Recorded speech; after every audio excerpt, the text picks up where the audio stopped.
Retour sur le plateau de Espace Miné, très chers téléspectateurs. Passons tout de suite et maintenant à la dénonciation de ce jour. Et pour le faire, nous repassons la parole à Blériot Niemek. Oui, Viviane, depuis hier, je suis un peu troublé. Peut-être que c'est toi qui me trouble. Quand je pense à souhaiter joyeux anniversaire à quelqu'un, j'oublie. Oh. J'ai une grande sœur à moi, Madame Bala Né Ekometo, Priska Ursule. Elle est la femme d'une majesté du côté des bancs. Elle a 1 an de plus aujourd'hui. C'eût été un crime de lèse-majesté que je ne lui souhaite pas joyeux anniversaire. Priska, elle est ma grande sœur et mon amie d'enfance. Priska, oui. On va souhaiter un joyeux et heureux anniversaire. Ekometo. Ekometo. Oui. C'est le nom de monsieur, c'est Madame Ekometo. Non, ça c'est son nom. Madame épouse Bala. Épouse Bala. Oui, donc voilà, joyeux anniversaire. Elle a 1 an tout de ce qu'il y a de bien, de le souhaitons. Voilà. Santé, et j'ai ma fille Josepha qui est ici, qui est stagiaire ici, qui a également 1 an de plus ce matin. Votre fille? Oui. Fille. Vous mettez... Non, c'est ma... Oui, fille. Fille avec... Non, c'est... Petit F. Vous connaissez ma fille Reine? Parmi Reine? mes enfants, Reine Gognemek. Sarah Rachel. La petite? Oui, la petite, Oui, c'est sa cousine. Ah, d'accord, Voilà. ok. Donc c'est ma fille. Non, c'est la vraie fille, ça nous Oui, c'est sa cousine. D'accord. Donc, anniversaire. moi, je ne cache pas les noms. Si je sors avec toi, Viviane, je dis que je sors avec toi. Je ne t'ai pas encore demandé les choses. Non, pas encore. Bon, je ne vais pas demander, je te rassure. D'accord. Tu es la complice de l'une de mes épouses. Et puis tu es mon grand frère. Voilà, donc je ne vais pas te faire ça quand même. Non, ça serait pas bien. Donc, joyeux anniversaire également à Josepha. Oh, d'accord. Ce matin. Alors, la dénonciation de ce jour, elle est faite par un patron d'entreprise. Le patron d'entreprise a fait confiance à son comptable. Il n'a pas encore voulu qu'on révèle le nom. Mais le comptable, c'est lui qui devait déclarer à la fois les impôts, qui devait payer la CNPS et tout le reste, comme ça se fait au Cameroun. Le patron a toujours eu des documents. On ne sait pas comment le comptable les a obtenus. Mais il découvre à son corps défendant, il y a quelque temps, que le monsieur fabriquait tous ces documents. Il n'a jamais rien payé depuis au moins 4 ans. Oh là là. Voilà. Donc, c'est une action judiciaire qu'il a entreprise, mais en même temps, il a voulu attirer, en dénonçant, l'attention des autres chefs d'entreprise qui très souvent font totalement confiance à ceux qui sont chargés de gérer les finances en entreprise. Moi-même, quand il me l'a dit, je me suis dit, bon, les experts sont là, ils vont nous dire comment il a réussi à fabriquer les documents d'impôts. Pendant 4 ans en plus. Qu'est-ce qu'il a fait? Mais il n'a rien, alors, mais rien déclaré. Alors, le monsieur est un peu embarrassé parce que chaque fois que les impôts sont arrivés, son comptable a géré, c'est lui qui... Enfin, lui n'a jamais été interpellé d'une manière ou d'une autre par cet aspect-là. Aujourd'hui, il découvre que ni la CNPS, ni les impôts, rien n'a été payé depuis près de 4 ans. Ça, c'est un gros problème, hein, parce que, il faut le dire, toute entreprise devrait avoir des papiers parlant justement d'impôts. Donc, je récapitule, on a donc là un patron qui a fait confiance aveuglement, on va le dire ainsi, à son comptable et à qui il a toujours confié plusieurs missions, parmi lesquelles justement la déclaration des impôts, les papiers de la CNPS et tout, et qui se rend compte 4 ans après qu'aucun papier n'est réel, que rien n'a été fait. C'est un abus de confiance. Mais bon, je ne serai pas celle-là, n'est-ce pas, qui va analyser cette situation. C'est une dénonciation et qui pourrait concerner n'importe qui à la maison. Alors, je me retourne vers Zambo Joseph. Alors, vous avez écouté la dénonciation comme moi. Qu'est-ce que ça vous dit? Quelle est l'analyse que vous en faites et surtout le conseil que vous pouvez donner à ce pauvre patron-là? Non, mais c'est un peu compliqué. Si on essaye de répondre objectivement, on risquerait de donner du tort aux chefs d'entreprise, mais en réalité, non. Parce que le secteur de la comptabilité est un secteur non seulement qui soit délicat, mais aussi très, très technique. Ce n'est pas un secteur que tout le monde pourrait comprendre le fonctionnement, même si on te remet des documents, qu'ils soient authentiques ou pas, tu te bases sur quoi? Sur un gros tableau Excel avec de multiples pages et tout, des formules compliquées et tout. Donc, du coup, c'est possible que ça arrive à plusieurs personnes. Mais sachant déjà que c'est arrivé à ce monsieur et à d'autres personnes, je pense quand même que c'est pour ça qu'on fait souvent des sortes d'audits, ou c'est pour ça que de temps en temps, parfois, il arrive qu'on fasse venir d'autres experts sur les plateaux, dans des entreprises pour essayer de vérifier ce nombre de choses en entreprise. C'est quand même un peu difficile que pendant 4 ans, on a une personne qui est en poste de responsabilité et qu'on n'ait pas un jour à faire venir une contre-expertise pour vérifier 2, 3, 4 choses, certains documents et tout. Je crois que c'est un peu ça, un peu la petite erreur du monsieur. Il a un peu trop fait confiance. Ouais. Donc vous pensez que chaque patron devrait maîtriser un tout petit peu le secteur dans lequel il s'engage? Bon, non, on ne peut pas tout maîtriser. Ça, c'est impossible. Il ne faut pas qu'on se mente. L'entreprise a énormément de départements relativement à sa grosseur. Et c'est impossible qu'on maîtrise tous les grands secteurs ou tous les grands pôles. Toute personne a au moins un secteur sur lequel elle est classée, mais on ne peut pas maîtriser la comptabilité, la ressource humaine, l'administration. On ne peut pas, tout le monde déjà être propriétaire d'une entreprise n'est pas une fonction. Mais relativement à ce que tu sais faire, tu auras une fonction, peut-être directeur général ou ceci, mais il faut bien maintenant employer d'autres professionnels ou d'autres experts pour d'autres pôles. C'est tout ça ensemble qui va faire avancer. Et c'est quoi le conseil que vous donnez aux patrons ce matin? Il faut au moins que tous les ans, qu'on puisse faire venir une contre-expertise qui arrive à l'entreprise et qui essaye de vérifier la bonne santé de l'entreprise. Très bien, merci beaucoup. Ibrahim également, qui semble très affecté par la situation, peut-être parce qu'il se voit dans la peau du monsieur en tant que chef d'entreprise également. Alors, il faut dire que c'est une situation assez désagréable, c'est une dénonciation, il faut qu'on puisse en parler. Mais ce que je veux dire, c'est que, vous voyez, quand on recrute quelqu'un à la banque, Andrea, on prend un passage ou un recrutement peut-être à 3, 4, 5 étapes, où on étudie sa moralité.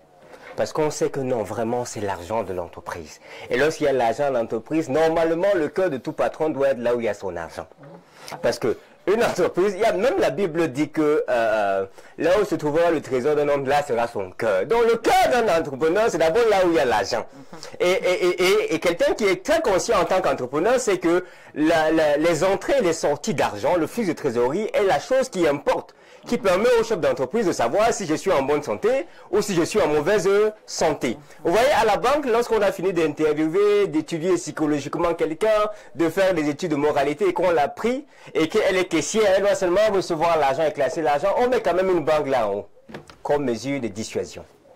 Parce qu'on estime quand même que, même comme on dit qu'elle est intègre et elle a l'éthique morale, il faut quand même que si la pensée, l'idée de prendre et de mettre dans le sac arrive, qu'il y ait des mécanismes et des mesures qui ne l'encouragent pas à aller dans ce sens-là. Donc c'est la responsabilité d'un chef d'entreprise parce que l'argent, ça donne des idées aux gens. Et quand les gens ont des problèmes, ils peuvent penser à des rouages et à des façons de contenir les trésoreries des patrons. Donc, véritablement, il faudrait que les chefs d'entreprise mettent des mesures pour gérer ce genre de choses-là. L'autre chose que je dirais, c'est qu'aujourd'hui, Dieu merci, c'est l'un des avantages de la digitalisation, parce qu'aujourd'hui, tu peux aller consulter l'état de paiement de tes impôts sur le site de la direction des impôts. Et ça, on n'a pas besoin d'entrer des codes assez particuliers. Il voit son comptable, il dit je veux le code d'impôt, je veux le numéro, etc. Lui-même étape, il vérifie si on a dit valider ou pas valider. Donc, quelque part, ce patron est fautif dans la mesure où il n'a pas véritablement un regard là-dessus. Et s'il avait même fait une formation en gestion de projet, il aurait su ce que Joseph disait tout à l'heure. On met un projet en place, on le planifie, on l'exécute, on suit et on fait le suivi et le contrôle. Mais Ibrahim, quand on délègue quand même les tâches, on n'est plus censé avoir véritablement un regard. On fait confiance, on se dit, on attend le résultat. Donc, ce patron quand même n'allait pas encore se substituer en voilà, comptable, en voilà, chef service de ceci. Voilà, je pense. On peut penser ça, mais je ne suis pas trop sûr qu'il faudrait penser comme ça. André, je pense que vous avez peut-être un époux qui vous donne l'argent de ration par jour. Et lorsqu'il vous donne 5 000, c'est fini. Vous dites que demain c'est fini, il donne 10 000. C'est fini, il donne 15 000, c'est fini. Un jour vous demandez, vous faites comment pour finir 15 000? Parce qu'il peut sembler ne pas avoir un regard, mais il y a quand même un regard. Le patron, c'est un manager. Et je dis bien que là où il y a l'argent, là-bas, sa concentration doit y être. Je ne l'ai pas demandé d'être un expert en comptabilité. Moi, je ne suis pas un expert en comptabilité. Mais il y a des prérequis et des éléments qu'il doit toujours vérifier. Et à mesure de base, prendre les audits et contrôles tous les 6 mois pour vérifier que le comptable qui est là, eh ben, il fait bien son travail. Et même diversifier les experts d'audit et contrôle. Là, il faut dire que le comptable a quand même été stratégique parce qu'il est trop stratège. Il n'a pas détourné l'argent, non. Il a juste fait semblant d'aller payer. Non, mais c'est un détournement. Quand même. C'est un détournement, Andrea. C'est un détournement. Il a été assez sage. Sage, malin. Il a fallu 4 ans. Malin. C'est-à-dire qu'il produit des documents, il duplique les choses, il acquiert les signatures et les autorisations des inspecteurs qui arrivent. Non, lui, là, il a élaboré tout un réseau pour faire. Il a un bon réseau, voilà. C'est ce que j'allais dire. Oui, Joseph, tu voulais dire quelque chose. Oui, je voulais ajouter un petit quelque chose. C'est qu'il y a une étape dans des, peut-être que monsieur m'écrit ça mieux, à la ressource humaine, on appelle souvent ça les entretiens professionnels.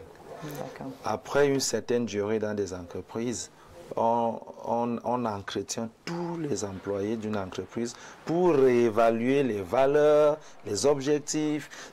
Et c'est là aussi que, ce sont les experts qui le font dans l'entreprise, c'est là aussi qu'on essaie de voir si quelqu'un a changé un peu une donne. Parce qu'on peut recruter quelqu'un aujourd'hui, comme Ibrahim a dit, qui répond à tous les critères. Belle enquête de moralité. Tout, il est pur, tout est propre. Mais on dit la petite vie en mangeant ou bien la chèvre brute, il fallait gérer, il a développé le système. La chèvre brute l'avait attachée.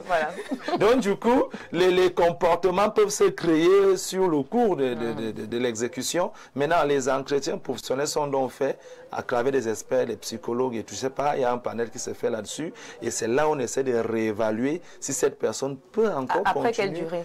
Bon, parfois c'est tous les ans, parfois c'est tous les 2 ans. Ça dépend des entreprises. Même les 6 mois. Oui, parfois. Mais vous savez qu'il faut quand même quelque chose puisse attirer l'attention du patron, parce que si tout marche bien... Non, il y a problème, tout peut pas marcher. D'accord, merci beaucoup, merci pour vos avis d'experts. Et donc on va se retourner vers Blériot Nyemeka pour son analyse. On parle quand même d'une dénonciation assez importante ce matin. Oui, mais comme vous l'avez souligné, ce qui est marrant, ce qui est grave, c'est que le monsieur produisait les documents. Et vous faisiez bien de le faire remarquer. Il faut un élément qui déclenche votre suspicion. Qu'est-ce qu'on attend de quelqu'un qui allait payer les impôts, qui viennent avec des documents? Alors, quand les documents sont là, chaque année, 4, ça fait... Quand les documents sont là, est-ce que vraiment le patron a vraiment le temps encore d'être... Bon, est-ce que tous ces patrons qui nous écoutent sont en train d'aller checker tous les voir si les documents... Il faut qu'ils commencent à aller sur le site du ministère des Impôts. Il faut qu'ils commencent. C'est pour cela qu'on dit donc... Qu'en entreprise, et je le disais hier, ce n'est pas la même chose, la confiance n'exclut pas la méfiance. Avec les habitudes, quand par exemple un employé se rend compte qu'il n'est pas contrôlé, il peut devenir quelqu'un de vicieux. Le contrôle, même s'il n'est pas profond, doit être dissuasif. On doit annoncer des contrôles d'entreprise de temps en temps. Surtout nous les Africains. Les Camerounais, nous ne sommes pas habitués à être corrects si on n'est pas surveillé. Donc je dis à tous les autres patrons, un matin vous arrivez, vous dites, déposez tous les documents ici et faites venir les experts, on va voir ce qui se passe. Si vous le faites 1 ou 2 fois, vous voyez que vous mettez tout le monde dans la panique. C'est un peu comme un mari qui ne dit pas, qui dit toujours quand est-ce qu'il va rentrer, et un jour il rentre à l'improviste. Il ne faut pas que votre partenaire soit capable de dire que moi mon mari ne rentre jamais sans prévenir. Non, c'est pas bon. Non. Ou bien quand il m'a dit qu'il ne revient plus, ne revient. Non, il faut savoir surprendre les gens. Tu as dit que bon, je ne reviens plus, tu reviens. Ça fait que l'autre personne ne peut pas s'installer dans les habitudes. C'est le genre de patron totalement déconnecté de son entreprise. Et la personne qui a assuré cette fonction-là a bien compris qu'il faudrait beaucoup de temps pour qu'on s'en aperçoive. Elle n'a même pas imaginé qu'on pourrait s'en apercevoir. Bon, il a eu une occasion malheureuse. Il a eu affaire à quelques agents de la CNPS et il a découvert que ce qu'on lui présentait, c'était de faux documents.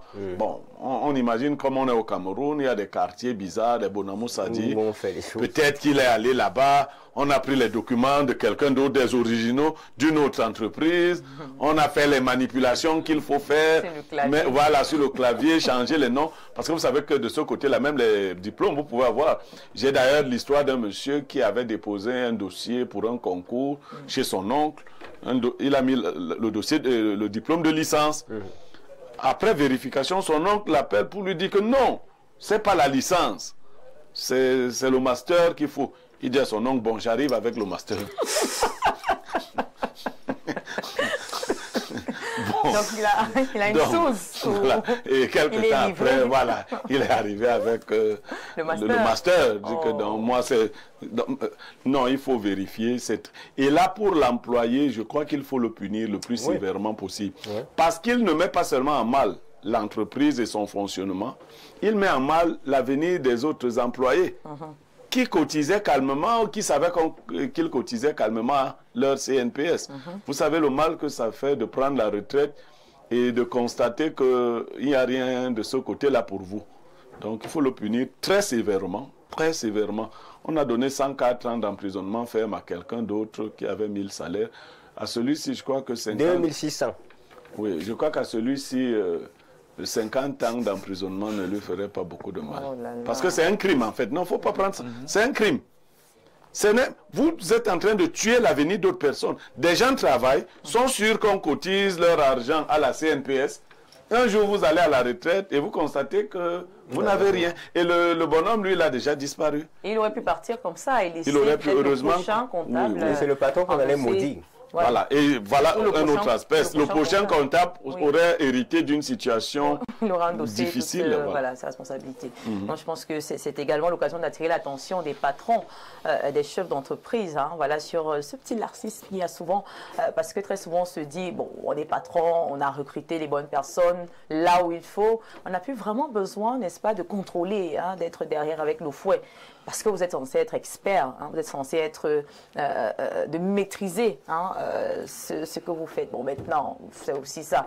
Parce que je pense que là, ça remet justement en question, voilà, ces patrons-là qui peut-être ne font pas dans ce qu'ils maîtrisent véritablement. Parce que, voilà, si moi je suis patron de mon entreprise et que à la base, peut-être j'ai fait des études en comptabilité, je saurais exactement à quel niveau on peut facilement me duper. Et voilà, je mettrais davantage un œil. J'ouvrirais grandement les yeux. Surtout, comme vous l'avez dit, c'est le cœur. Donc, voilà. Donc, on va sortir, voilà. Avec, oui, mais en tout cas, je crois que c'est compliqué de dire ça comme ça, parce que je répète encore, il y a tellement de pôles dans une entreprise et une arnaque peut se produire dans n'importe lequel des pôles. Donc, vous ne pouvez pas avoir une maîtrise complète de tous les services d'une entreprise, sauf les petites entreprises ou les entreprises unipersonnelles. Mais pour certaines entreprises de cette envergure-là, déjà, au Cameroun, rarement les entreprises dépassent une année.